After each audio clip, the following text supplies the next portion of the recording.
হ্যাঁ হ্যাঁ, তো যারা নিউ কাপল হবে ভাইয়া বলছিলেন, তো তাদের জন্য আসলে এটা একটা সুবর্ণ সুযোগ হবে। আর সে একটা অফার্স বলেছে যে 25% ডিসকাউন্ট মেলা উপলক্ষে, পাশাপাশি অক্টোবর মাসটা তো আমার জন্য একটু স্পেশাল, তাই তো? কেন বলেন তো, আমি সাংবাদিক ভাবে ভেবে যাচ্ছি।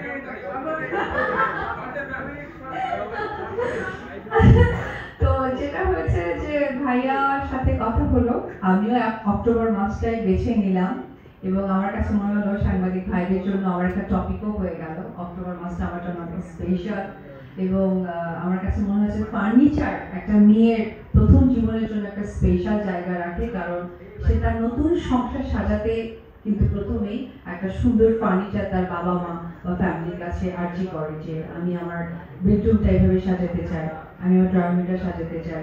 যেমনটা আমার ছেলে হওয়ার পর আমি একটু চিন্তিত হয়ে গিয়েছিলাম, কারণ আমার ছেলে, আমার কাছে মনে হচ্ছিল যে তার একটু বেড বা আলমিরাটা যদি একটু গাড়ি প্যাটার্নের হয়। তো আসলে ওভারঅল মিলে আমরা যেমন সুন্দর স্বাস্থ্যে পছন্দ করি, সুন্দর বাড়িতে থাকতেও আমরা পছন্দ করি।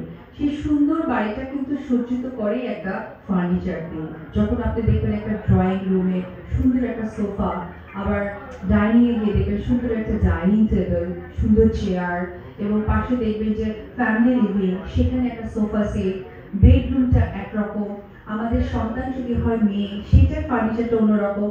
ফার্নিচার কিন্তু একটা অলংকারের মতো, একটা চার দেওয়ালের মাঝে যে অলংকার সজ্জিত হয় সেটা কিন্তু ফার্নিচার। যেমন আমি আজকে শাড়ি পরেছি, জুয়েলারি পরেছি, একটা মানুষ হিসেবে নিজেকে সাজিয়েছি, ঠিক ওই রকম ভাবে যে একটা পিচ লাইফ, একটা ঘুমানোর জন্য ফার্নিচার কিন্তু একটা বড় ভূমিকা রাখে।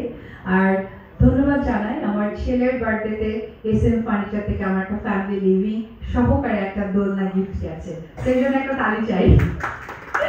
তো তারা এইখানে কিছু অফার্স রেখেছে, আমি তো মনে হচ্ছে যে আমি ব্র্যান্ড অ্যাম্বাসেডর, কিন্তু আমি গ্রাহক শিরিষে যে কিছু জিনিস কিনে ফেলবো, কারণ নিশ্চিত পুরস্কার, যেমনটা স্ক্র্যাচ কার্ডের সাথে তারা নিশ্চিত একটা পুরস্কার থাকবে, এবং স্ক্র্যাচ কার্ডের মাধ্যমে যে পুরস্কারগুলো থাকবে